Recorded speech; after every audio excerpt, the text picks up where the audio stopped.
So, hello guys, right now, get ready with me as a US citizen na nakatira sa US. So, right now, pag-uusapan natin yung mga culture shock na naranasan ko sa US when I lived there. First thing that I encountered there is yung dating nila or the courtship. Because people in the US, they don't have the courtship or like panliligaw like here in the Philippines, like hanaharanahin ka.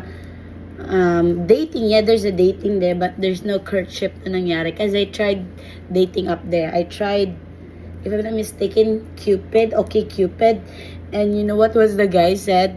He wants to meet, I meet with him, and after I meet with him, he wants me to be like hook up, like one night stand. Like, oh my god, it's not for me.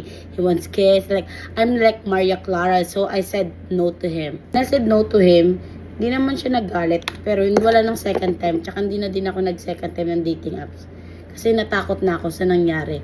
Natuto na ako. I learned my lesson about doing a dating app. Because if you're a Filipino that it's not, hooking up is not for you, don't do dating apps. But although dating apps is not all the Filipinos, I mean, not all people in dating app is like, ang habol lang nila is the intimate scene. A lot of people there is good. But the one na malas ko lang na napunta sa akin is ganon. Gusto agad is to hook up. It's naman na another American thing na nangyari sa akin doon is yung small talk. Girl, like, lagi silang may small talk doon. Like, hello, I like your glasses because my glasses is so nice. Like, for example, I'm gonna wear it like this. They keep complimenting my glasses. I like your glasses too. Alam nga naman di ko ibalik yun. Or like, I like your shirt. Kasi nga, a lot of people there is like complimenting. Like, so me naman as a person, say thank you and compliment them back. Because there are a lot of small talks there. And it's so nice. They like appreciating people there. And I like it too. Because it boosts your confidence. Not just your confidence, but parang mas gustuhin bumili ng mga bagay-bagay na ginagamit mo kasi nga a lot of people appreciating your fits. And I tried schooling there. I hope I tried schooling there kasi sabi nila the schooling is different. The schooling there is elementary, junior high, middle school. If I'm not mistaken, there's a middle school there.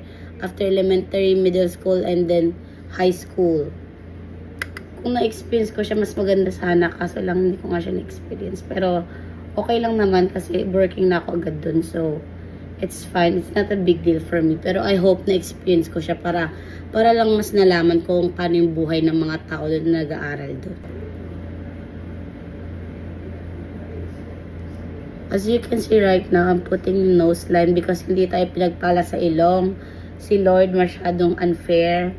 Because, if you know what, if I have a lot of money, I'm gonna make my nose rhinoplasty, like ganun talaga. I'm gonna put my nose like that.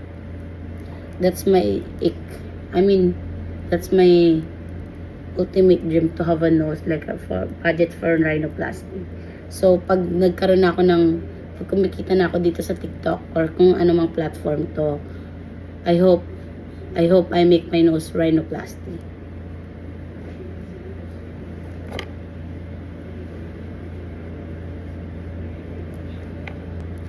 Wala naman akong gaano culture shock na nangyari sa US. It's just like, that's just the dating app. I mean, dating thing. But, yeah, yun lang naman ang mga nangyari sa akin doon. Nothing to worry, nothing. It's more on positive thing. Because people in the US, they say thank you, they say please. When you open the door for them, they're such a nice people.